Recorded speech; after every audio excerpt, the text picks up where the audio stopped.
오늘 시간에는 기독론으로서는 128번째 시간이고요. 제목은 다윗의 아들 솔로몬 6번째 시간입니다. 지혜 문학의 최고봉인 아가서가 들려주는 놀라운 비밀이란 제목으로 함께 말씀의 은혜를 나누기를 원합니다. 오늘도 거룩하고 복된 주의 날에 주님 앞에 나와서 예배하는 사랑하는 모든 성도들을 주님의 사랑으로 사랑하고 축복합니다. 주님의 사랑을 듬뿍 많이 받으세요. 할렐루야. 제가 주님의 사랑을 많이 받으니까요, 사람이 달라지더라고요. 그냥 온유해져요.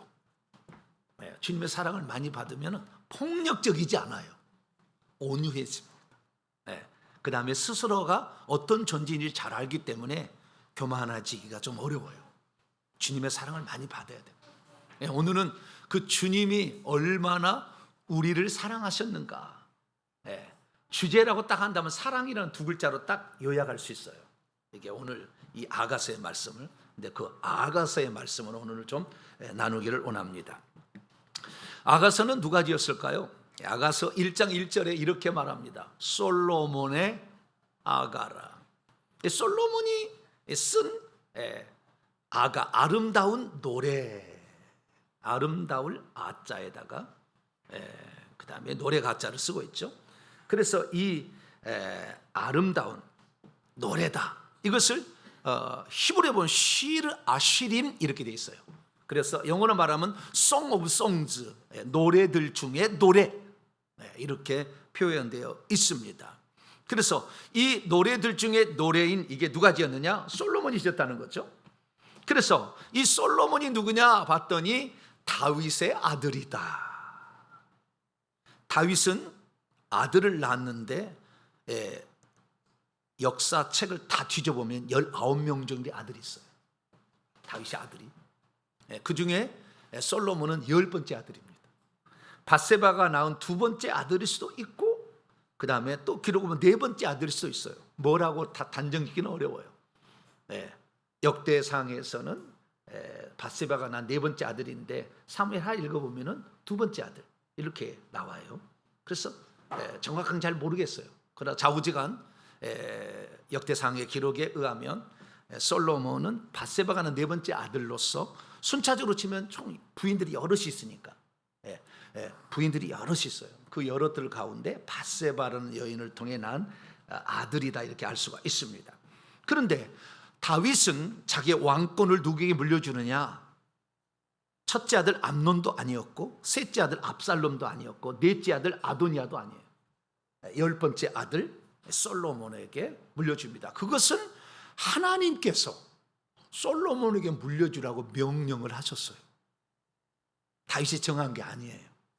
그래서 우리는 그것을 알아야 됩니다.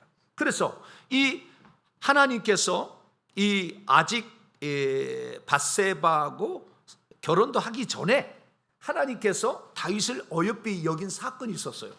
그것은 다윗은 언제나 하나님을 최고의 우선순위로 뒀다는 거예요. 그래서 그분의 임재를 항상 마음에 생각하고 있었어요. 그분이 나를 떠나가면 나는 모든 게 헛것이다, 항상 생각했어요.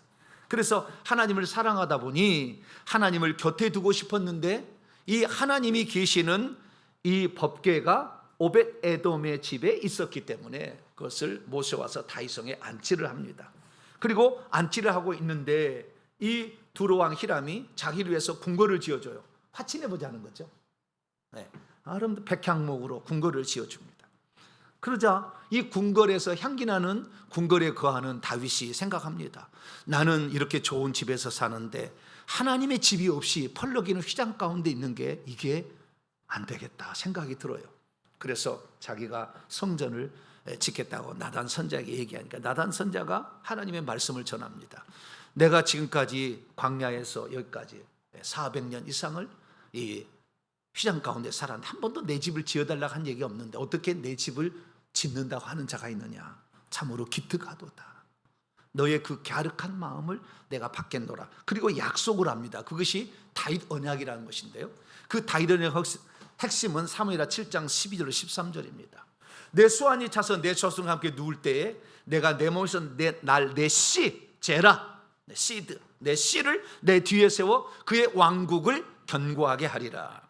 그러니까 지금 하나님께서 관심 가지는 것은, 다윗을 선택한 것은 다윗의 씨를 통해서 하나님의 왕국을 이룬다는 거예요. 이 하나님의 나라, 이게 바로 천국의 새 예루살렘 성이에요. 이제 완전한 것이 그걸 이루게 되는데, 그때의 그 씨를, 후손을 통해서 내 이름을 위하여 집을 건축하게 할 거다. 네가 지을 수 없다. 그가 내 집을 지어준다 라고 얘기를 했고, 그 나라의 왕위를 영원히 견고해서 그 왕위를 계속 차지하게 될 것이다, 이런 약속을 합니다. 그래서 결국에 이 다윗의 아들로 누가 왔느냐, 그것을 솔로몬이라는 사람이 정해줬어요. 그래서 솔로몬이구나. 그래서 솔로몬에게 왕권을 위양을 합니다. 그래서 이 솔로몬이 다윗의 아들로 오는데, 이 마태복음 1장 1절 보면은 신약 성경의 첫 들머리가 아브라함과 다윗의 자손 예수 그리스도의 세계라. 예수님을 누구라고 소개하느냐? 아브라함의 씨이자 다윗의 씨. 그 씨는 원래는 휘오스이기 때문에 아들이에요. 아브라함의 아들이자 그 다음에 다윗의 아들. 그래서 두 씨라고 얘기하는 것은, 성경에, 구약 성경에 예수님을 씨라고 얘기한 것은 여자의 씨, 창세기 3장 15절에 딱 두 번 나와요. 아브라함의 씨, 다윗의 씨. 그래서 여자의 씨는 마리아인 것이고, 아브라함과 다윗의 혈통으로서 결국에 예수님이 오시게 되는데, 그래서 사람들은 예수님을 다윗의 자손이요 이렇게 불렀어요.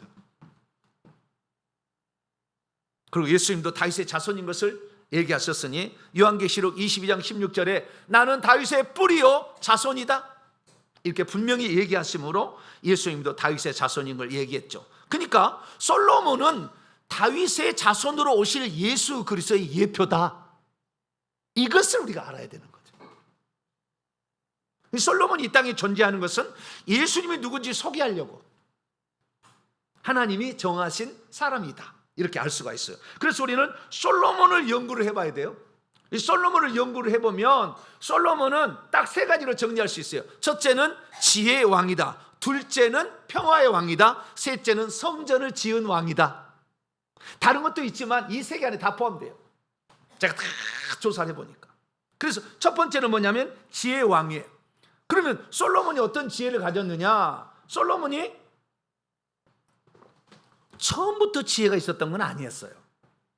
솔로몬이 하나님으로부터 지혜를 받을 때가 있었어요. 그것은 솔로몬이 왕이 되던 해에 받았어요. 왜냐하면 자기 아버지가 물려준 나라가 어마어마하게 큰 거거든요. 숫자는 너무 많은데 이걸 다스릴 능력도 없고 재판할 능력도 없으니까, 하나님 내게 나를 도와달라고. 그리고 이 기본에 있는 법궤가, 번제단이 있는, 법궤는 없고 거기는 번제단만 있는데, 번제단이 그곳에 가서 번제를 드려요. 일천 번제를 드리니까 하나님이 나타나서 너에게 뭘 줄까 했더니 내가 듣는 마음을 달라, 지혜를 달라간 거예요. 그 지혜를 달라고 했더니 하나님께서 기특하도다, 어떻게 북이나 영하, 장수, 원수 멸함을 구하지 아니하고 나에게 이런 걸 구하느냐. 내게 지혜를 준과 동시에 다른 것도 다 주면 할렐루야. 하나님 마음에 들면은요 막 떨이로 확확 줘버려. 할렐루야. 기왕 뭐 이제 들어갈 때가 됐는데 다 가져가시오. 할렐루야. 50% 할인 판매 막 그러는 거야. 막 지금 때가 그때가 할렐루야. 지금 중요시 때가 다 때가 떨이 줄 때라니까 지금이. 그렇기 때문에 지금 정신 차려서 온팡지게 가져가시길 바랍니다. 다 줘버렸어요. 그래가지고 그 지혜가 어떤 지혜였느냐, 이 열왕기상 기자는 이렇게 얘기합니다. 하나님이 솔로몬에게 지혜와 총명을 심히 많이 주시고 넓은 마음도 주셨으니 바닷가의 모래와 같았더라. 그래가지고 그 솔로몬의 지혜가 얼마나 뛰어났냐면, 솔로몬의 지혜가 동쪽 모든 사람의 지혜보다 뛰어나고 애굽 사람의 모든 지혜보다 뛰어났대요. 솔로몬이요, 그 하나님께 지혜를 받았는데, 그 지혜는, 하나님 주신 지혜는 배워서 얻은 지혜예요, 그냥 받는 지혜예요? 받는 지혜겠죠. 그러면 받는 지혜만 갖고 살 수가 있을까요? 네? 배워야 된다니까요. 사람은 배워야 됩니다. 그래서 전 세계 가운데 가장 많은 대학을 나오는 나라가 대한민국이래요. 가장 많이 쉽게 말해서 문맹을 깨친 나라는 대한민국이랍니다. 그래서 대한민국은 끝이 없이 지혜로운 나라예요. 할렐루야. 물어보세요. 다 찾아보시라. 대한민국처럼 교육열이 뛰어난 나라가 없어요. 그리고 대한민국 참 귀한 나라인데요. 그 애굽의 모든 학문들을 다 이렇게 익히고 그 다음에 이 동방 사람의 학문도 다 익히는 거예요. 그래서 하나님께 지혜를 받은 다음에 세상 공부를 한 거예요. 그런데 아마 그 하나님이 주신 지혜가 어떤 것이었는지에 관하여서는 창기의 아들이 죽은 그 재판을 통해서 하나님이 그에게 지혜를 주셨다는 걸 알았는데 그것만 갖고 살 수가 없었어요, 왕이. 그래서 공부를 많이 한 거예요. 공부를 많이 했는데 첫째는 동방 사람의 지혜를 공부를 했어요. 그 동방 사람의 지혜는 욥기서에 나와요. 왜냐하면 욥은 동방 사람이었는데 그 동방 사람의 지혜자들 엘리바스, 빌다, 소발이라는 데 찾아와가지고 욥이 자기가 이렇게 해를 받은 이유는 네가 죄 지어서 그런 거야 라고 지혜로 막 얘기를 해요. 그러니까 이 욥도 자기가 지지 않아. 그 지혜가 똑똑했어요. 그래서 막 얘기를 해. 막 그런 장면이 욥기서예요. 그래서 그 욥기서에 이 얘기를 하는데 욥이 뭐라고 얘기하느냐? 지혜는 어디서 오며 명철의 머무는 것은 어디인고 나는 잘 모르겠다. 모든 생명의 눈에도 숨겨졌고 공중의 새에게도 가려졌으며 멸망과 사망도 이르기를 우리가 귀로만 그 소문을 들었지. 왜 멸망과 사망은 뭐요? 하나님께 속한 게 아니잖아. 그게 잘못 하나님 모르지. 왜냐하면 지혜는 하나님 것이니까. 소문만 들었다 아니라 하나님은 그 길을 아시며 있는 것을 아니. 그렇게 이 욥이 고백한 것은 주를 경외함이 지혜요 악을 떠남이 명철이다. 이렇게 얘기해 주죠. 그래서 동방 사람도 아주 지혜를 간구하는 지혜자들이었음을 엘리바스, 빌다, 소발, 그다음에 또 등장하는 젊은 친구 엘리후가 아주 지혜자였음을 우리 여기서 알 수 있는데 이런 공부를 다 한 거예요. 그래서 동방 사람의 지혜보다 뛰어나다. 왜? 공부를 했으니까 그보다 뛰어난 걸 알 수가 있지. 뿐만 아니라 애굽 사람의 모든 지혜보다 뛰어난다고 그랬어요. 그 애굽 사람의 지혜는 뭐냐? 애굽 사람들은 격언과 같은 지혜를 써요. 뭘 쓴다고요? 격언. 무엇은 무엇이며 무엇은 무엇이다. 이렇게 격언. 예를 들어 봅니다. 미움은 다툼을 일으키지만 사랑은 모든 허물을 덮는다. 구제를 좋아하는 자는 풍족해지지만 남을 윤택하는 자는 자기도 윤택해진다. 유순한 대답은 분노를 쉬게 하지만 과격한 말은 노를 격동하게 한다. 뭐 이런 식이에요. 그래서 이런 것들이 어디에 나오냐? 잠언 전도서에 나와요. 잠언 전도서. 그래서 우리는 잠언 전도서를 읽어야 세상 살아가는 지혜가 많이 올 수가 있어요. 그래서 어린아이들을 태어나면 이 잠언이 총 31장으로 구성되어 있기 때문에 매일마다 한 달에 하루에 이게 1일은 1장을 읽고 2일은 2장을 읽히라고 그래요. 그래서 10살 때까지 읽히면 총명한 자가 된대요. 안 해보셨죠? 진즉 내가 들었어야 되는데 31장이니까 그 장의 날수에 맞는 장을 하나씩 읽히라는 거예요. 그러면은 지혜로운 자가 된다는 거예요. 그래서 이 잠언 1장에 보면 이런 것으로 지혜롭게 되라 이런 말이 권면이 나와요. 그래서 이 지혜가 있는데요. 이 지혜를 솔로몬이 다 배운 거예요. 그래서 이 솔로몬이 공부를 다 했어요. 그 공부를 다 해서 세상 공부를 다 해보니까 결론적으로 느끼는 것을 뭐라고 써님 이렇게 쓴 거예요. 전도자는 지혜자여서 여러 백성에게 지식을 가르치고 또 깊이 생각하고 연구하여 많은 잠언을 지었으며 전도자 나는 힘써 아름다운 말들을 구하였느니 진리의 말씀들을 정직하게 기록했다. 많은 잠언을 지어서 잠언을 3,000개 짓고 노래를 1,005개를 지었다고 그러잖아요. 그 많은 지었는데 약 1,000개가 잠언서에 나오는 거예요. 잠언서를 자식에게 읽히실래요? 안 읽히실래요? 자식이 이미 커버렸으면 손자를 그렇게 하세요. 그렇게 하시는데 그가 공부를 많이 해서 터득한 세상 지혜의 결론은 전도서 12장 12절에 나와요. 뭐라고 하냐? 내 아들아 이 책을 볼 모든 자들아 이것으로부터 경계를 받으라. 많은 책을 짓는 것은 끝이 없고 많이 공부하는 것은 몸을 피곤하게 할 뿐이다. 세상 공부 많이 하실래요? 안 하실래요? 세상의 모든 공부를 다 해본 사람이 들에 있는 산천 초목과 짐승들 다 새, 물고기까지 다 논할 수 있었대요. 모든 것으로 공부한 그가 피곤하다 공부하는 것은.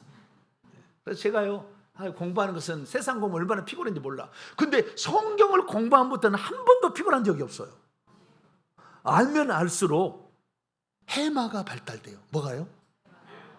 오늘 오후 찬양일 때 나올 거예요. 해마가 발달. 이 간뇌의 가장 핵심적인 어떤 그 하나가 해마인데, 이 해마가 기억력 아주 발달합니다. 네. 그래서 이 지혜가 많이 오는 거예요.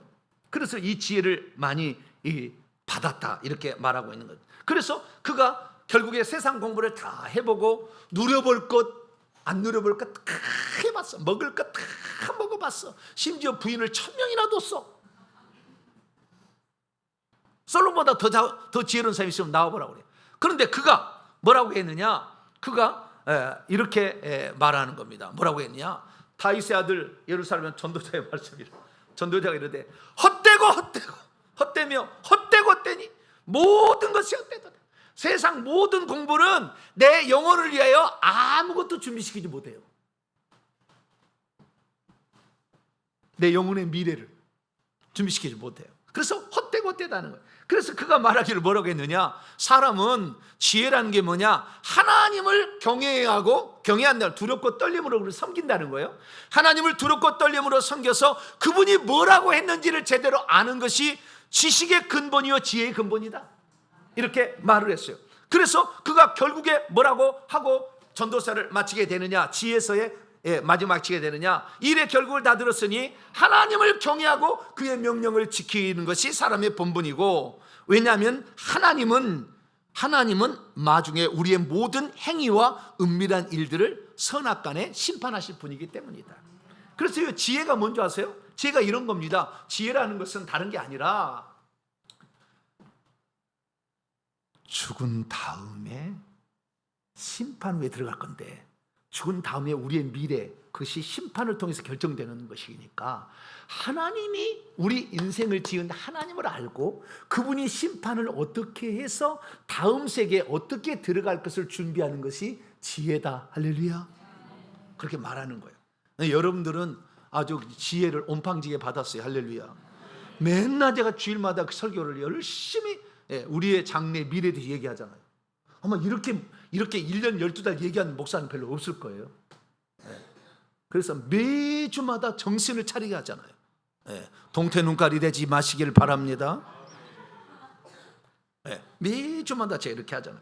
그래서 이 지혜를 공부를 했는데 왜 지혜를 얘기하느냐? 오늘 아가서가 지혜 문학의 총결산이에요.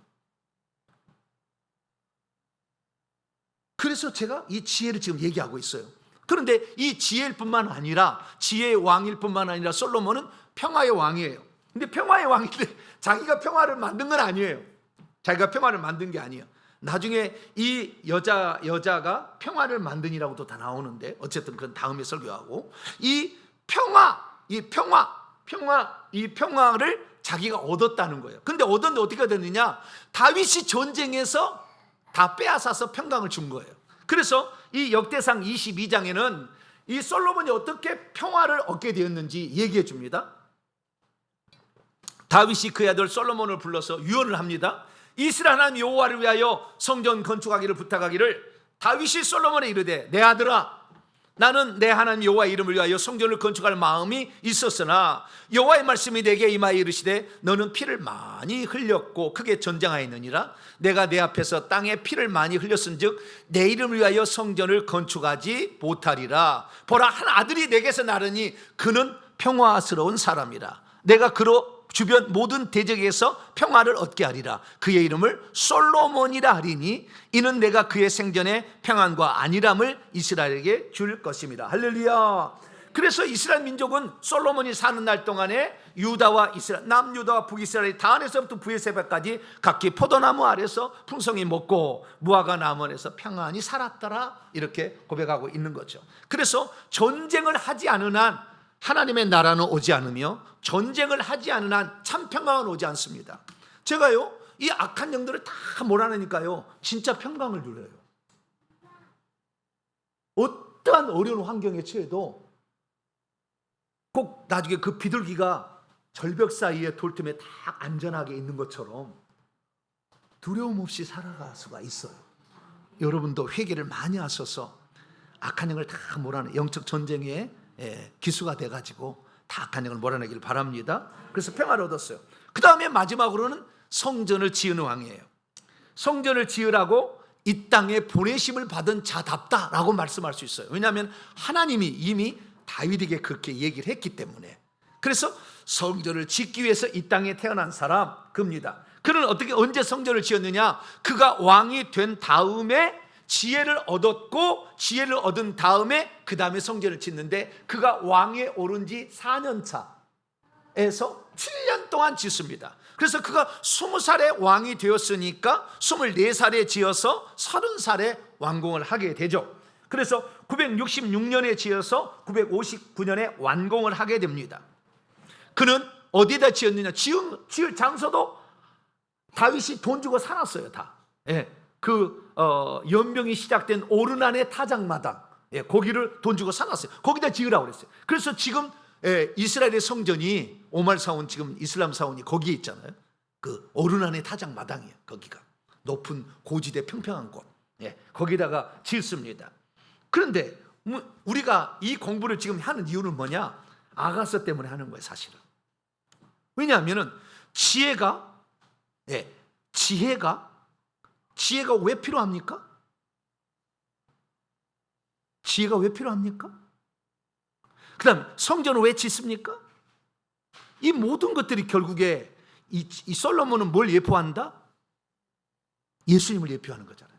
다윗의 아들. 그래서 예수님이 지혜자이십니다. 그래서 지혜와 지식의 보화의 창고이세요. 그분이 솔로몬보다 지혜로운 짓이에요. 그분이 하나님의 지혜라고 나와요. 고린도서 1장 보면. 그래서 우리는 예수 그리스도가 그 지혜인데, 그 지혜를 모아서 뭘 해야 되느냐? 성전을 지어야 된다는 거예요, 결국에.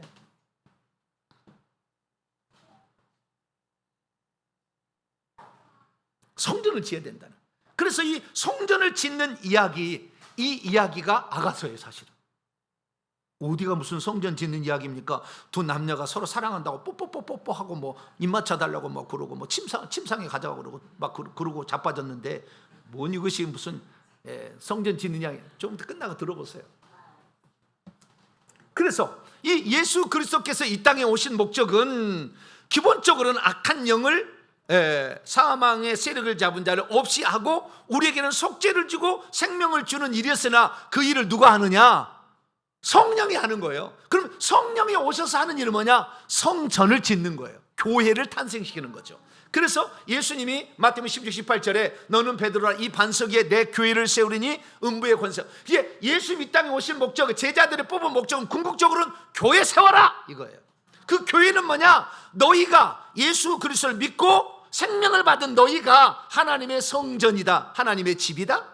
그래서 곧 교회가 예수 믿는 사람들이다. 이것을 세우기 위하여 예수님이 이 땅에 왔다는 거예요. 이게 예수님이 지혜자인 것은 성전을 짓기 위한 거예요. 그래서 우리는 성전을 지어야 돼요. 그런데 많은 사람들은 아가서를 어떠냐? 청춘 남녀의 사랑 이야기다, 이렇게 얘기를 합니다. 그것도 진한 사랑 이야기다. 무슨 사랑 이야기요? 진한 사랑. 그냥 첫 대사가 그러는 거예요. 자, 1장 2절을 여러분 성경책 봐봐요. 솔로몬의 아가는 제목이고 1장 2절에 시작하는 거예요. 솔로몬의 아가는 제목이고, 그 다음부터 연극 대본입니다. 이 연극인데 노래로 하는 연극이에요. 그래서 가극이라고 합니다. 가극 대본에 어떤 여자가 짱 출연했어요. 시골 처녀, 거무띠띠한 저 탕거예요. 태양열에 탔어. 포도원 치느라고 태양열에 탄 여인이 시골에 풋풋한 옷을 입고 탁 등장하는 거야. 탁 등장하는 거야. 근데 뭐라고 하느냐? 시작. 내게 입맞추기를 원하니 내 사랑이 포도주보다 나음이로구나. 아이고 세상에. 내게 입을 맞춰주세요. 그런 거예요. 뭐라고요? 첫 대사가 되게 재밌잖아요. 내게 입을 맞춰주세요. 예시. 그래서 이 아가새를 잘못 보면은, 야, 이거 좀 그렇다. 그리고 그 뒤에 보면 또 더 재밌어요. 더 재밌어요. 이 4절 봐봐요. 왕이여 나를 당신의 방으로 이끌어 들여주소서. 방에서 뭐 하려고 그러는데?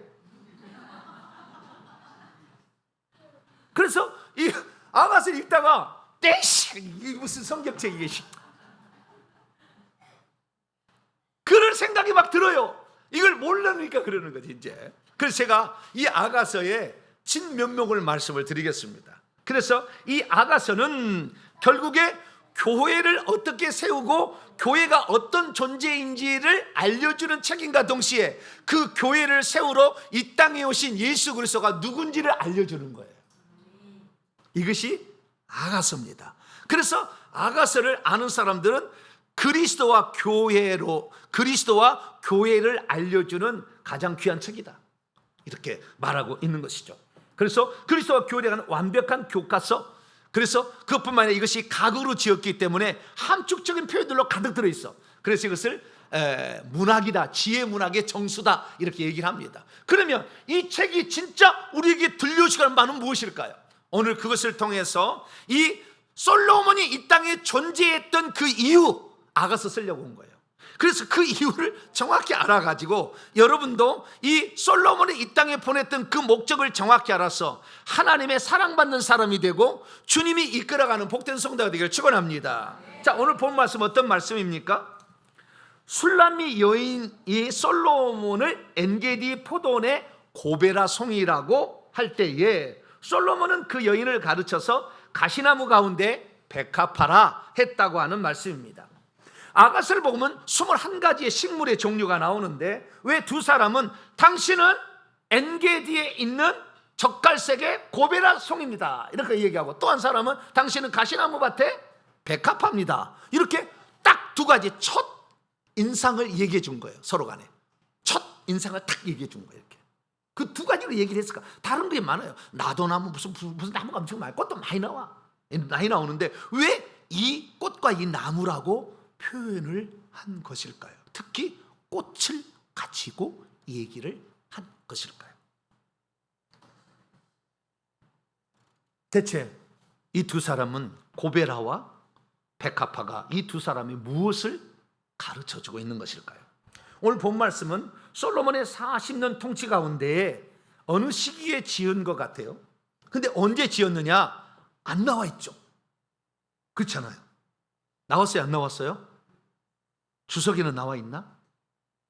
이 자체는 안 나와 있잖아요. 언제 지었다고. 언제 지었을 것 같아요? 자, 제가 말합니다. 이제 3가지 중에 하나를 선택해야 됩니다. 솔로몬 통치의 초기에 지었다. 솔로몬은 40년 통치했습니다. 초기에 지었다, 중기에 지었다, 말기에 지었다. 자, 1번 초기에 지었다. 하나도 없고요. 2번 중기에 지었다. 이 하나, 그래도 두 사람 있습니다. 그 다음에 말기에 지었다. 오, 상당히 많네요. 예, 다 틀렸습니다. 왜 다 틀렸느냐? 성경이 나와 있어요. 자, 남자가 얘기하는 장면을 봅시다. 아가서 6장 8절 9절. 내게는 왕비가 60명이 있고 후궁이 80명이 있습니다. 시녀들도 무수히 많습니다. 그러나 내 비둘기, 순결한 자라는 뜻이에요. 내 비둘기, 내 완전한 자는 하나뿐, 술람미 여인 너인데 너는 그의 어머니가 난 외동딸이요 그녀가 낳은 자 중에 귀중하게 여기는 자로구나. 예루살렘에 있는 많은 여자들도 그녀를 가리켜 복된 자라 하며 왕비와 후궁도 그녀가 훌륭하다라고 칭찬한다. 그러니까 자, 성경에는 우리가 보게 되면 열왕기상 11장 읽어보게 되면 이 솔로몬 왕이 솔로몬의 마지막 부분이 열왕기상 11장이에요. 말기. 이 말기에 기록된 것을 보게 되면 후궁이 몇 명이, 후궁이 원래 번역이 잘못된 거예요. 왕비가 700명이요 후궁이 300명이라고 나와요. 이게 1000명 가운데 지금 몇 명만 나오네요. 왕비는 60명, 후궁은 80명 이렇게 나오잖아요. 그러니까 비교적 초기였음을, 성전을 짓고 난 후에, 그러니까 그가 왕으로 통치한 지 10년에서 20년 어간 사이였을 것임을 추정해 볼 수가 있어요. 더 이를 수도 있어요. 그러니까 이것은 비교적 초기에 쓰였다라는 사실을, 이게 하나님이 주신 지혜로 쓴 거예요. 그럼 물어봅시다. 이 솔로몬이 좋아했던 이 여인은 술람 여인이라고 6장에 나오는데 진짜 술람 여인이 있었을까요? 없었을까요? 이 술람 여인은 바알 하몬의 포도원을 치고 있는 포도원직이었는데 바알 하몬이 실제하는 장소였을까요? 아니었을까요? 모릅니다.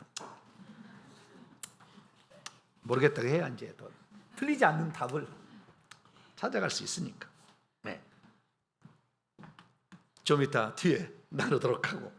자, 이 이야기는 어떻게 시작이 되냐면 이 내용만 가지고 얘기합니다. 솔로몬이라는 사람이 왕이었는데 자기의 부인 60명과 후궁 80명과 무수한 시녀들과 그 다음에 자기를 따르는 용사 60명을 데리고 자기가 포도원을 이렇게 많이 만들었는데 그 중에 하나의 포도원을 시찰을 나온 거예요.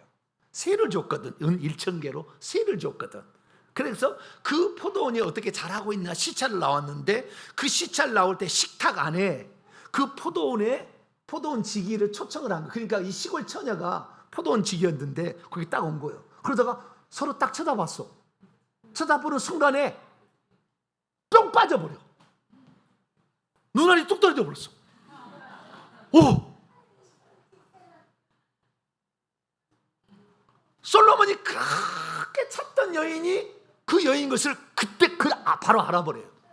첫사랑은요 눈으로 말해요. 할렐루야. 눈으로 말해. 내 눈은 비둘기의 눈, 순결한 자다 얘기를 해요. 그래서 처음에 딱 알아봅니다. 그래가지고요 얼마나 푹 빠져버렸냐면 이제 이 왕이 그 여인을 청혼을 해요. 청혼을 너무 빠져가지고 여자도 빠졌어요. 같이 빠졌는데 둘 다 알아봐 버렸어. 근데 이 솔로몬이 청혼을 합니다. 어떻게 청혼하기 전에 2장에 보면 잔치집으로 데려가요. 어디로 데려간다고요? 잔치집으로. 자, 2장 4절 보세요. 여러분 성경책 2장 4절 시작. 솔로몬이 나를 인도하여 잔치집에 들어갔으니 그 사랑은 내 위에 깃발이로구나. 이 잔치집은 번역이 잘못된 거예요. 이 아가서의 번역이 상당히 부분이 있어요. 이 잔치집이 아니에요. 원래는 포도주의 집입니다. 뭐라고요? 포도주의 집이야. 나중에 다 이게 의미가 있어요. 포도주의 집에 가가지고 내가 너에게 이렇게 해주겠다고 딱 얘기를 해요. 그랬더니 이 여인이 뭐라고 하냐면은 당신이 나를 데려가시려면 데려가란 말 이 말이에요. 이 말이에요. 이 청혼 말이에요. 이 말은 지금 나의 사랑 나의 어여쁜 자 일어나 함께 가자는 말은 청혼한 거예요. 내가 사는 예루살렘 성으로 가자. 이 포도원에 더 이상 있지 말고 그런 얘기입니다. 그래서 여자가 말하기를 나의 사랑하는 자 나의 사랑하는 자가 my beloved one이 내게 말하 이르기를 나의 사랑이란 말은 히브리어 보면 라야예요. 라야. 뭐라고요? 라야란 말은 영어로 좋은 말이죠. darling이야. darling. 뭐라고요? 네, my darling이란 말이에요. 그 다음에 나의 어여쁜 자야. beautiful one입니다. my beautiful one. 나의 어여쁜 자, 야페야, 일어나 함께 가자. 이렇게 가자. 이렇게 이게 그죠? 청혼하는 거거든요. 이 청혼을 한 거예요. 막 청혼하니까 뭐라고 했느냐? 그리고 청혼할 때 이렇게 또 얘기하잖아요. 4장 1절에도 나의 사랑, 나의 어여쁘고 어여쁜 자야. 네 눈이 비둘기 같다. 눈에 반한 겁니다. 여러분 귀신이 들어있으면요 눈이 동태 눈깔이에요. 귀신이 빠지면 눈이요 초롱초롱초롱합니다. 나중에 저에서 제 눈을 바라보세요. 옆에 봐봐요. 얼마나 눈망울이 초롱초롱초롱한지 몰라. 아침 이슬이 먹으면 똑 떨어지려고 하는 그때 깨끗한 사랑. 이것을 표현하는 건데 이렇게 하고 있습니다. 그래가지고요 이 청혼을 하니까 이 여자가 한 얘기가 뭐예요? 내게 과제가 하나 있어요. 의보더라고 지칭되는 오빠들이 그 바알 하몬에 있는 포도원을 새로 받아가지고 자기들이 안 하고 연약한 누이 동생을 시킨 거야. 그래서 이 누이 동생이 왔다가 거기에서 풀을 풀고 풀도 베고 포도원을 잘 농사를 하는 거예요. 농사를 하는데 그 포도원 안에는 여러 종류의 식물들이 있어요. 21가지. 몇 가지요? 21가지의 식물들이 있어. 나무와 꽃이 피는 거예요. 그걸 다 알아. 이게 이 여자가 이제 거기서 살아가지고 다 알고 있는 거예요. 싹 알고 있는데, 그래서 이 풀을 베기도 하고 이렇게 자르게해서 포도나무를 잘 이렇게 지키려고 하는데, 포도원을 허는 여우가 구멍을 뚫고 들어와 가지고 했는데 여우를 못 잡는 거예요. 여자라. 그래가지고 당신이 이 여우를 잡아주신다고 한다면 당신의 청혼을 받아들이겠소, 이렇게 얘기하는 거예요. 내가 잡아주겠소, 그렇게 얘기한 거예요. 그래가지고 그 포도원 여우가 결국에 사탄 마귀 귀신들이에요. 이 포도원은 이 세상에, 우리가 사는 이 세상 또는 이스라엘 백성들 이렇게 지칭하는 거예요. 이 세상을 지칭하는, 여기에 우리의 집에 이 악한 영들이 들어와가지고 그걸 못 잡는 거예요. 사람이 힘든 거예요. 주 예수 이름으로는 가능한 거예요. 그걸 잡아둔다는 거예요. 그래서 결국에 그걸 잡아준다 하는 거예요.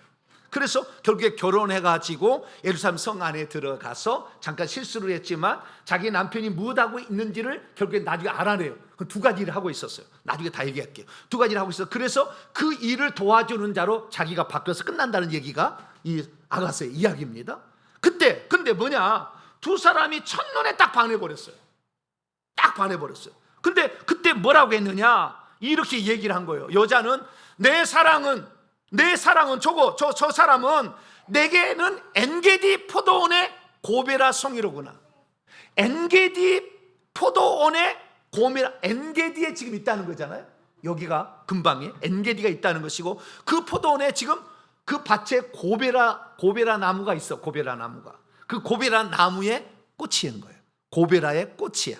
뿐만 아니라 여자들 중에 나야, 내 사랑은, 나의 달링은 가시나무, 남자가 하는 얘기예요. 지금 여자에게 가시나무 가운데 백합화다, 이렇게 얘기를 합니다.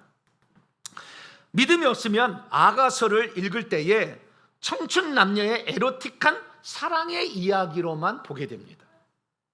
믿음이 없으면 아가서를 연애 교과서로 분류하게 될 것입니다. 그렇게 한 사람 많아요. 제가 책을 많이 읽어봤어요. 그렇게 쓴 책을.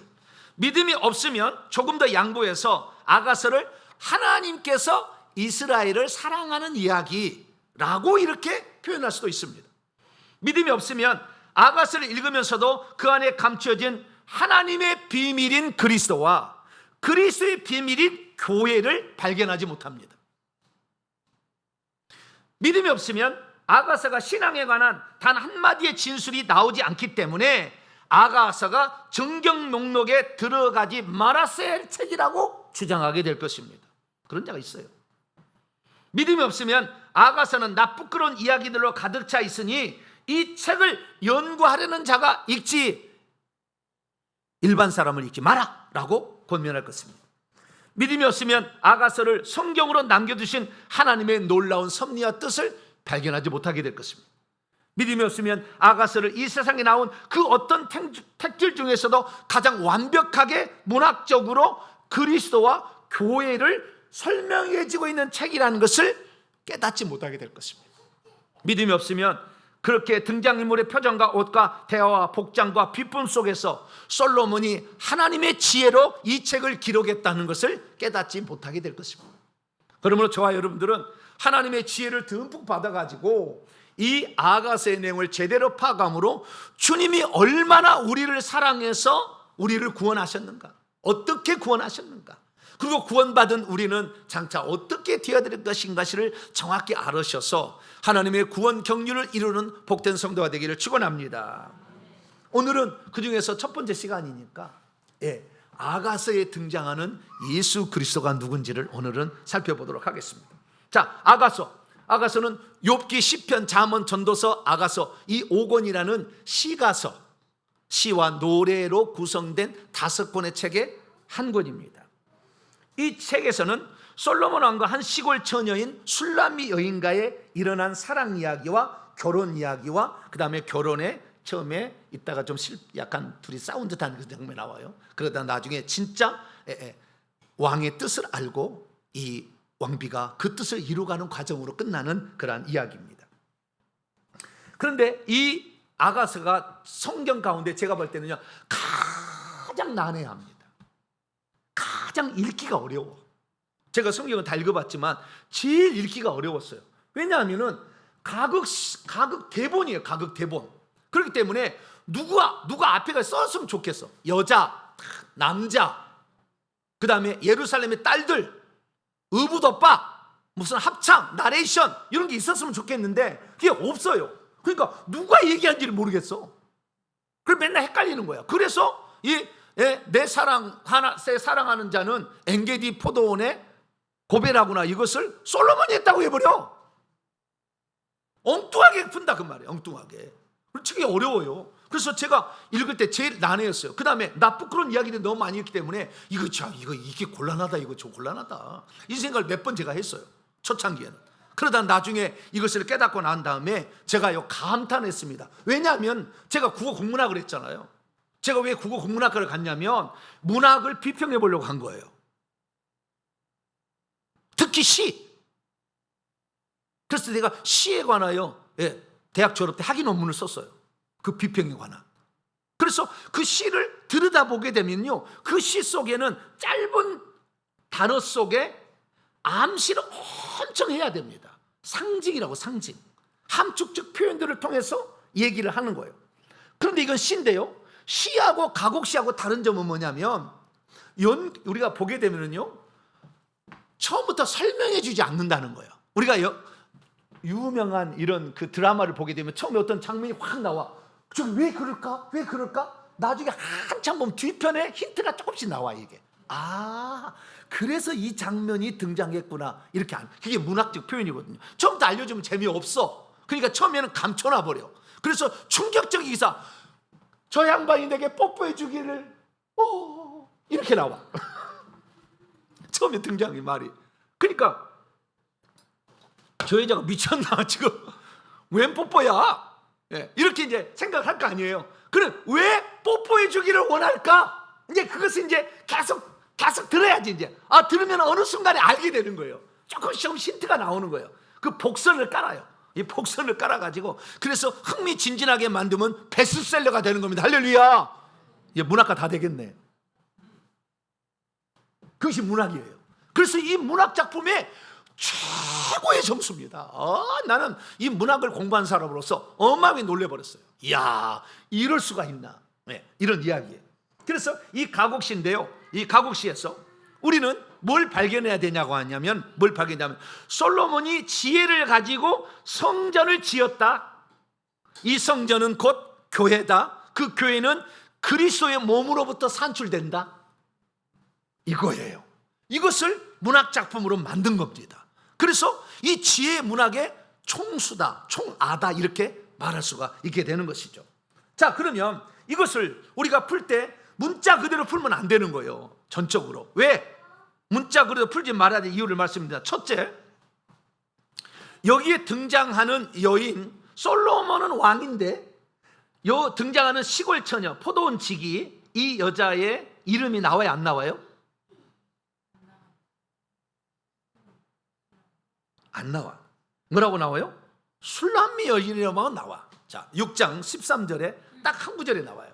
돌아오라. 합창을 누가 부르는 거예요. 아마 그 옆에 있는 이렇게 합창단이 있어요. 그러니까 지금 연극 무대가 있는데 어떤 여자가 뿅 나와서 문 얘기 떡 들어가고, 남자가 뿅 나와서 더 들어가고 그래요. 그럼 예루살렘의 딸들이 여자들이 나와서 뭐라고 막 하고 또 가.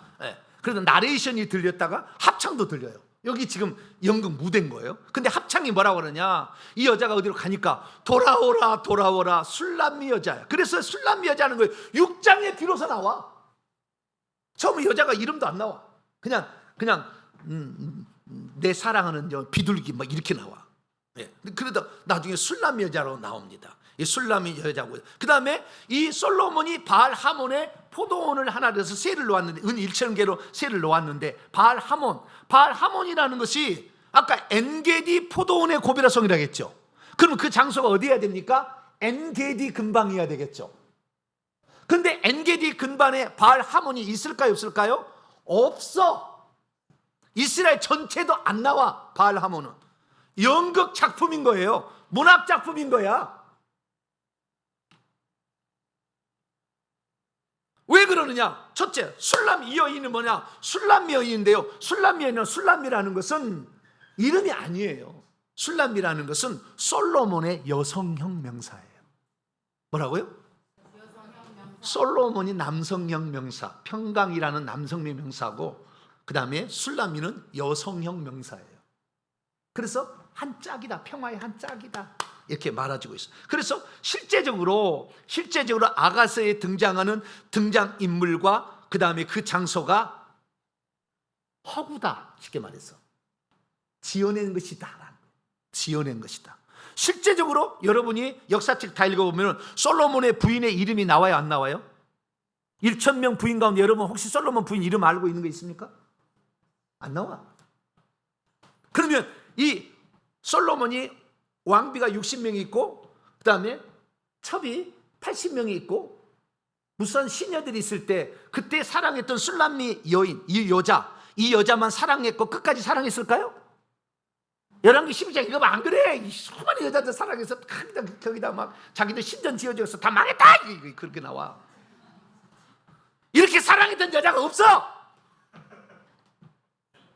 근데 이 문학작품이 이렇게 나온다, 그 말이에요.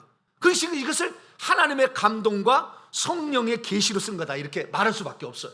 그래서 그 문학작품을 쓰게 했는데 하나님이 솔로몬을 엄청 감동시킨 겁니다. 그래서 이걸 쓰게 한 거예요. 그래서 솔로몬은 재미났다고 썼겠지. 그러나 이것이 나중에 그리스도와 교회의 관계를 설명해주는 엄청난 것이었다는 것을 알 수가 있는 것입니다. 그 다음에 두 번째, 첫 번째로서 이 여인의 이름과 그 다음에 장소는 허구였다, 문학작품이다. 그렇기 때문에 이것을 상징적으로 봐야지 실제로 보면 안 된다는 거예요. 어떤 의도와 목적을 가지고 쓴 거예요. 그것을 알아내야 된다는 것입니다. 두 번째는 뭐냐? 두 번째는 이 하나님께서 솔로몬에게 일평생에 성전을 지으라고 그를 이 땅에 보낸 거 아니에요? 아버지 때문에. 그래서 성전을 지으라고 왔는데 이 전도서나 잠언을 읽어보게 되면 성전을 지어야 된다는 이야기 또는 성전과 관계된 것이 한 구절도 안 나와. 자신의 존재 목적이 이 땅에 성전 지으라고 이 땅에 보냄을 받은 자였는데 그 존재 목적에 대해서 한 구절을 안 쓴다, 그 말이에요. 그럴 리가 없다는 거잖아요. 존재 목적이 성전 지으라고 했는데, 그럼 존재 목적으로서 그러면 이 땅에 그가 왔던 것을 뭐라 썼느냐? 아가서를 통해서 표현해 주고 있는 거예요. 그 성전 짓는 이야기가 교회를 발견해서 그 교회가 처음에 백합화 같은 신부에서 원수의 영토의 깃발을 꼽는 전사에서 나중에 또 다른 신부를 낳는 신부로 바뀌어져가는 과정으로 나오는 거예요. 잘 모르겠으면은 아가서 강의를 사보세요. 바른 아가서 강의 싹 나왔어요. 시중에 서점이 있어요. 바른 아가서 강의 이렇게 찾아보시면 돼요. 그래서 이 솔로몬의 존재 목적이 한 번도 전도서나 잠언에 안 나온다. 역사책에 다 안 나온다. 열왕기 상에도 안 나오고 역대하에도 안 나오는, 역대상도 안 나온다는 거예요. 그럼 안 나오는데 그게 숨겨져 있다는 거죠. 그게 바로 뭐요? 문학으로 숨겨놨다는 거죠. 그것이 바로 이 아가서다라는 사실을 알 수가 있습니다. 그러면 이 아가서의 핵심이 뭐냐? 주인공이요, 주인공. 주인공은 누굴까요? 솔로몬 왕과 술람미 여인입니다. 그러면 솔로몬 왕과 술람미 여인에 대하여 성경이 아가서가 최초로 말해주는 그 사람이 어떤 존재인지를 가르쳐주는 첫 대사가 무엇일까요? 그 첫 대사를 오늘 제가 성경으로 읽어준 거예요. 자, 첫 대사. 첫째, 아가서 1장 14절. 아가서 1장 14절에 나의 사랑하는 자는 내게 엔게디 포도원의 고베라 송이 같다, 이렇게 얘기하고 있습니다. 이것은 그 여인이 솔로몬에 대해서 평가를 해준 거예요. 솔로몬이 이런 존재다라는 걸 얘기를 해주는 거예요. 그런데 제가요, 이 사실을 알고요, 펑펑 울었다는 거 아니에요. 이거 연구하다가 펑펑 울었어요. 이렇게 깊고도 깊은 말을 할 수가 있을까? 내가 문학을 한 사람으로서 너무 놀랐어요. 너무 놀래가지고 펑펑 울었어요. 이렇게 아름다운 그리스도의 사랑 이야기가 있을까? 내가 너무 놀랐어요. 너무 놀랐냐면은, 자, 여기에 고베라라는 말이 있잖아요. 이 이것은 문학작품이기 때문에 문학작품은 어떤 등장인물과 그들의 대사를 통해서 뭔가를 표현해 주는 거예요. 목적을 얘기하는 거예요. 그런데 그 목적을 지금 연극, 가곡을 노래를 통해서 하는 거잖아요. 그러니까 대사를 잘 봐야 되고, 뿐만 아니라 그들이 지금 입고 온 등장인물의 소품과 색깔들을 다 봐야 돼. 거기에 지금 다 암시가 되어 있는 거예요. 이게 문학 작품을 들여다보려면 상당히 많은 시간이 들어가는 거예요. 그래서 내가 깊게 들어봤어. 이걸 히브리어로 다 원문을 다 번역을 해보고 싹 다 해봤어 내가. 그랬더니 깜짝 놀랐어요. 왜냐하면은 이 고베라라는 나무의 이름부터 충격적이었습니다. 이 고베라라는 말은 코페르에서 왔는데요, 카파르에서 옵니다. 카파르는 뭐냐? 속죄하다, 속량하다, 몸값을 치르다. 속죄의 나무였어요. 저 왕은 내게 나를 속죄해 줄 존재다, 그렇게 얘기한 거예요. 그 단어 자체가. 두 번째, 그 색깔을 보니까요, 고페라가 이렇게 생겼어요. 고베라가 이렇게 생겼는데요, 요 나무하고 비슷합니다. 요 나무는 뭡니까? 사과나무예요. 꽃사과나무하고 비슷하게 생겼어요. 근데 꽃사과나무는 아니에요. 나무입니다. 큰 나무요. 큰 나무인데 이렇게 생겼어요. 그리고 이렇게 생겼는데 바깥쪽에는 붉은 빛으로 물들었죠. 안쪽에는 흰색이 들어갔죠. 더 안쪽에 들어가면 노란색의 꽃수술이 있잖아요. 여기에 색깔을 통해서 내가 깜짝 놀란 건데, 이 색깔은 뭐냐?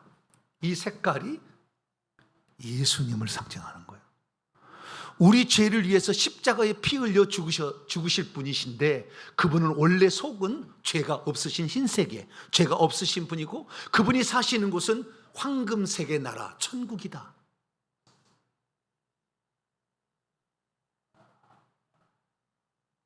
그대로 말해주고 있는 거예요. 또 뿐만 아니라 이 고베라가 어디에 있었느냐? 어디에 있었어요? 예? 이 고베라는요, 송이라고 하잖아요. 송이 또, 예? 고베라 송이라고 하잖아요. 이 송인데 이것은 흰색 고베라의 열매입니다. 근데 아까 젓갈색의 고베라가 있고 흰색의 고베라가 있어요. 이게 성경에 나와 있는 이 고베라는 젓갈색의 고베라예요. 근데 젓갈색의 고베라의 열매를 내가 못 찾았어. 직접 사진 빨간색이랍니다. 빨간색. 근데 못 찾았어요. 이것은 흰색의 고베라의 열매예요. 그래서 주님께서는 장차 우리를 많은 그 하나님의 생명을 가진 자녀를 산출할 것임을 이 고베라 속에 싹 얘기해놨어요. 나는 포도나무에 너희는 가지다. 그래서 우리가 모든 사람들이다 하는데, 이 붉은빛 젓갈색의 고베라로 사람의 그 염색을 한답니다. 염색을. 그래서 이 이스라엘 사람들은 결혼식 할 때 저 고베라 물을 갖다가 이렇게 장식을 한대요. 결혼식을 할 때 이렇게. 그래서 이렇게 이스라엘 근동 고대 사람들 이렇게 한 거예요. 그래서 여기인데 이게 엔게디에 있다고 그러잖아요. 또 엔게디 포도원이라고 하잖아요. 이 포도원이라는 것은 하나님이 어떤 그 자녀를 산출한 장소, 이 세상을 말하는 거예요. 근데 엔게디에 있는 나무냐? 엔게디는 뭐냐? 게디엔이에요. 게디는 염소예요. 눈입니다. 염소의 눈. 이 염소의 눈이 뭐냐? 제가 이걸 안 넣어버렸네. 이게 가장 중요한데, 제가 직접 이걸 갔거든요. 엔게디를 다윗 때문에 갔는데, 엔게디에는 계곡이 있어요. 두 산 사이에 계곡이 있는데 계곡이 무르는데, 그 엔게디를 가니까요, 사슴이 막 뛰놀고 있더라고요. 사슴이. 그래서 엔게디 계곡을 갔는데 한참 들어가야 되는데, 그 엔게디 계곡은 옹달샘 같이 동그란 옹달샘 같은 게 물이 흘러내려와서 폭포로 떨어져요. 그래서 다 이렇게 옹달샘처럼 만들었어요. 그리고 거기에 물을 염소나 사슴이 나서 먹고 가는 장소예요. 그 엔게디에 있는 포도원의 고베라 송이였다는 거예요. 그럼 뭐냐? 원래 엔게디가 뭡니까? 하나님의 보좌에 물 웅덩이를 그대로 말해주고 동그란 거. 그래서 하나님의 나중에 지성소를 들어가면 하나님 눈 속으로 들어갑니다. 여러분 나중에 눈 속으로 들어가는데 그 눈이 바로 그 옹달샘이에요. 물이 있어요. 이건 내가 직접 다 알아낸 거예요. 그래서 여기 바로 누구? 엔게디에 하나님 보좌 가운데 생명수로 우리를 살리기 위해서 이 땅에 핏빛으로 물들은 우리 죄를 위하여 십자가에 못 박혀 죽으셨으나 그분은 죄가 없으신 흰색에 그러나 천국으로 우리를 안내서 생명수를 주시려고 대기하고 있는 그분, 이게 엔게디 포도원의 고베라였어요. 고베라 송이었어요. 그러면 여자는 뭐냐? 여자는 2장 2절에 보니까 여자들 중에 내 사랑 라야는 가시나무 가운데, 이거 우리 이 가시나무 가운데 백합화는, 이 백합화는 그냥 릴리가 아니에요. 흰색의 백합화가 아니고 아네모네입니다. 아네모네. 뭐라고요? 아네모네. 아네모네. 풀이요, 풀. 네. 아까 고베라는 뭡니까? 나무요. 그분은 단단하시고 강하시고요. 우리는 풀이야, 풀. 언제라도 쓰러져 버려. 네. 아네모네. 아네모네. 들판에 피어있는 아네모네예요. 아네모네. 원문에 그렇게 나 아네모네야. 백합화가 아니야. 그러면 여기 보니까요, 찬자에 보니까요, 예수님하고 우리하고 비슷해. 우리도 핏빛으로 물들여야 돼. 예수 그리스도의 피로 우리가 속죄를 받아야 돼. 그래야 흰색에, 안 해봐요, 흰색에 우리가 깨끗한 자가 되는데, 장차 우리는 천국에서 왕노할 자라고 보라색 옷을 입혀놨어. 그 안에다 꽃술을 만들어놨어. 그래서 우리의 존재가 어떤 존재이어야 되는지를 이 꽃에다가 그대로 넣어놨더라고. 내가 깜짝 놀라. 우와, 세상에 어떤 작가가 연구를 많이 해가지고 이것을 다 알고 이따가 꽃을 비유해도 똑같이 그리스도와 그 다음에 우리 그리스도인들이 장차 어떻게 돼야 될 것을 그대로 써놨을까? 나는 감탄했어. 그것만이 아니, 감탄할게. 가가서 계속 나와. 이런 감탄이. 그래서 내가 깜짝 놀랐습니다. 와, 내가 과연 이 땅에 어떤 존재인가. 그 솔로몬이 딱 올 때 그 여자를 딱 보는 순간 내가 저 여자를 위해서 내 목숨을 바친다 그래요.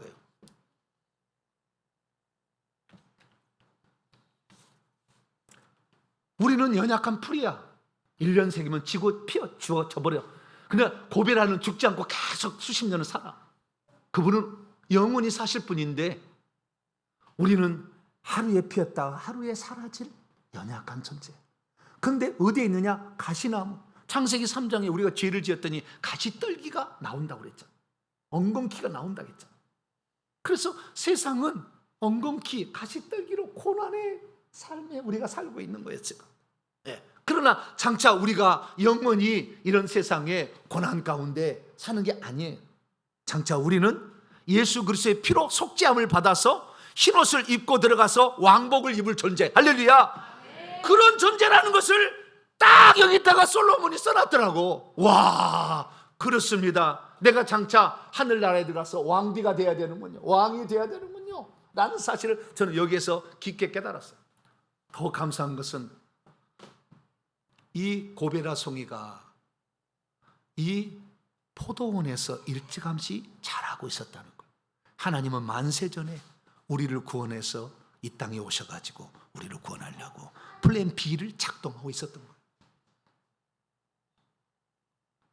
그럼 왜 이 여자가 가시나무에서 고생하고 있었습니까?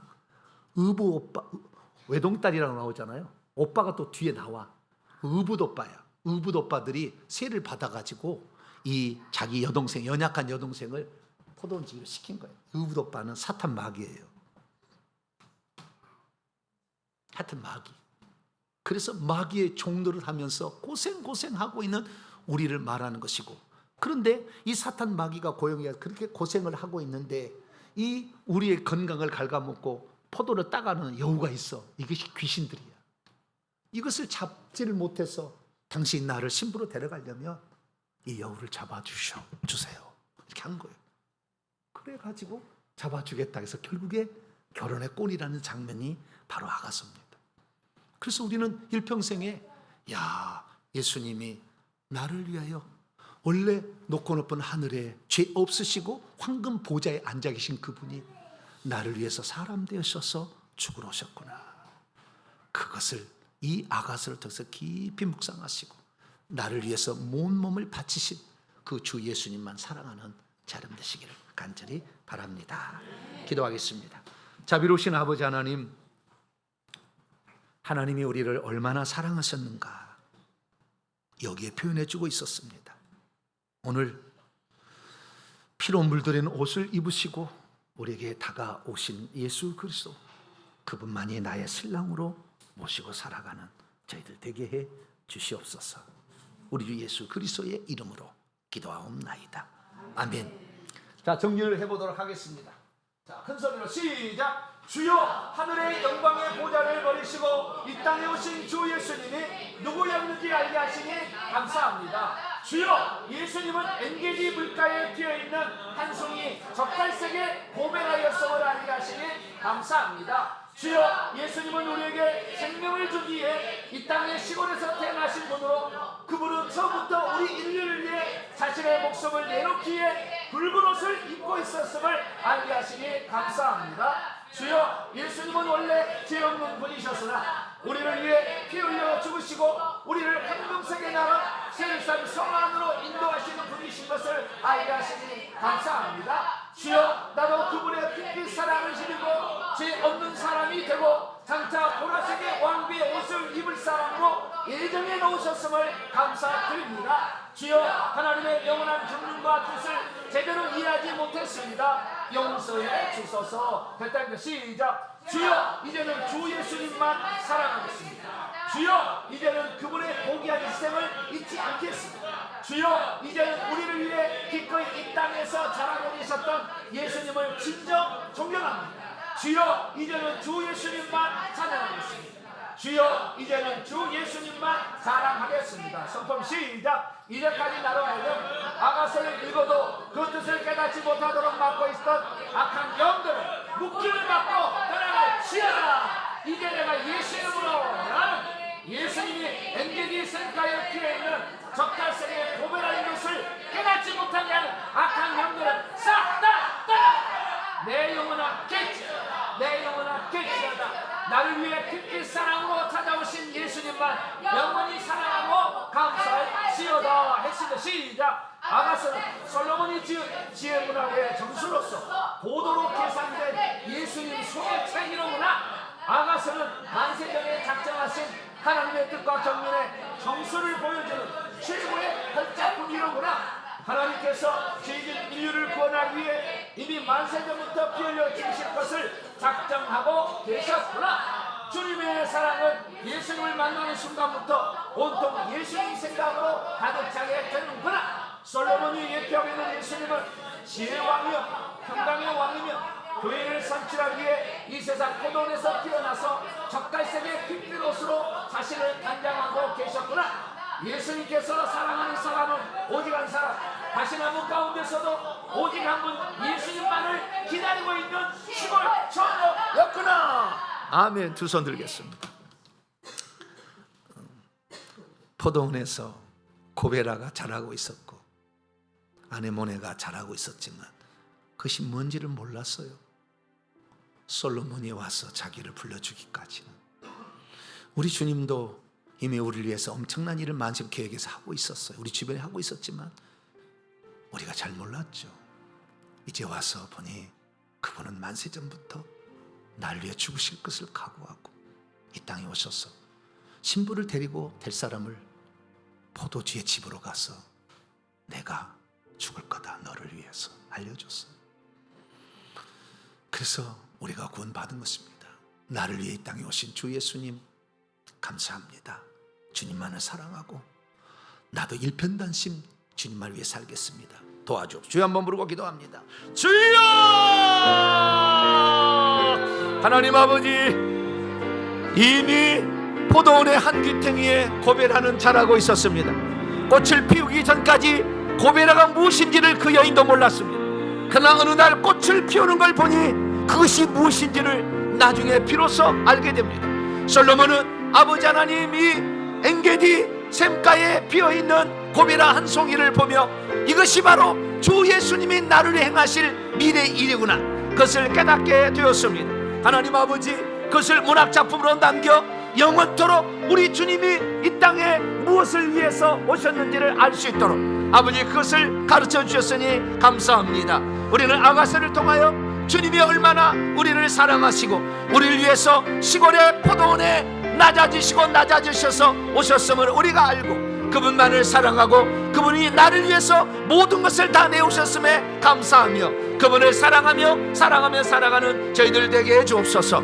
우리가 아버지 이 땅에 사나 우리만을 위해서 이 땅에 존재하시고 내 사랑은 바로 너뿐이다 하나님 말씀하시며 찾아오신 주님 감사합니다. 내가 주님의 사랑받는 사람으로서 이 땅에 영원히 살아갈 수 있도록 하나님 은총을 베풀어 주시고 저희들과 함께하여 주옵소서. 오늘도 아버지 사랑보다 더 큰 놀라운 이야기들을 하나님 우리가 경험하여서 우리 주님의 사랑을 널리 아버지 우리가 전하고 또 깨달을 수 있도록 저희들을 이끌어 주옵소서. 주님 감사합니다. 주님 감사합니다. 우리에게 그 사랑을 더 알게 해 주시옵소서. 우리 주 예수 그리스도의 이름으로 기도하옵나이다.